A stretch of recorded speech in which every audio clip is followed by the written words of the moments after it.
Daar is 'n bekende verhaal oor 'n welgestelde man in Engeland wat net een seun gehad het. Sy seun het by die Royal Air Force aangesluit en tydens die Tweede Wêreldoorlog is hierdie seun en sy vliegtuig afgeskiet. Hy was die enigste erfgenaam in die familie.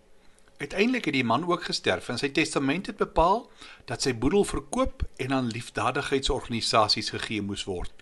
Maar hy het ook bepaal dat sy kunsversameling opgeveil moes word. En Sotheby's sou die veiling doen en mense het van oral afgekom. Omdat dit 'n waardevolle versameling was, het baie kunstenaars belang gestel. Die afslaer het gesê, ons gaan eers hierdie een skildery opveil. Die skildery was op 'n driepoot geplaas en dit was 'n skildery van die seun wat gesterf het. Min mense het hom geken, dit was nie eintlik van vreeslik baie waarde nie.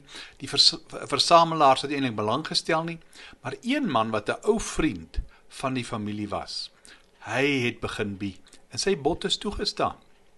Toe sê die afslaer, hiermee is die veiling verby. Die mense het gesê, maar ons stel nog belang in die ander items, ons sal graag dit wil koop. Maar hy het gesê, ek was verbied om dit vir julle te vertel. Maar die uitdruklike bepaling van die testament was dat die een wat hierdie skildery koop, kry daarmee saam al die ander skilderye in die versameling. En natuurlik weet jy, hierdie verhaal het 'n geestelike dimensie.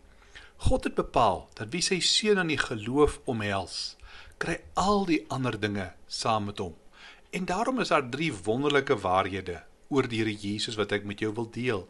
En die eerste is, Jesus is die enigste een wat presies verstaan waarheen jy gaan. Hebreërs 4 vers 14 en 15 beskryf hom as 'n hoëpriester wat simpateer met ons swakhede. Hy is iemand wat verstaan waarheen ons gaan.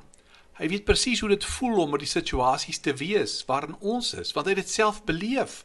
Hy weet wat dit beteken om beledig en bespot en vals beskuldig en verraai en eensaam en honger te kan wees. Wanneer ons dit wat ons ervaar na die Here Jesus toe bring, sal hy daarom nooit sy rug op ons draai nie. Die tweede belangrike saak oor die Here Jesus is dat hy die onmoontlike moontlik maak. In Lukas 18 vers 27 het hy verklaar dat dit wat by die mens onmoontlik is, by God moontlik is. Weet jy die krag om dooie huwelike, dooie verhoudings, dooie hoop en dooie drome weer tot lewe te bring, dit kom van die Here af. Daardie krag om iets uit niks te bring, is daardie krag wat hy in ons lewens wil laat werk om hopelose situasies te verander. Om sonder Jesus te lewe, is om jouself af te sny van God se wonderlike krag, dit wat die onmoontlike moontlik maak. En die laaste gedagte, weet jy, verlossing word in niemand anders as in Jesus Christus gevind nie. Handelinge 4 vers 12 maak dit duidelik. Daar's geen ander persoon, mag of gesag wat ons kan red nie, net deur Jesus Christus. Hy is nie een van baie opsies nie. Daar's geen alternatief langs hom nie. Dit is slegs in Christus wat ons die verlossing ervaar.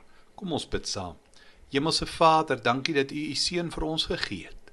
As ons die seun het, het ons die lewe. Amen.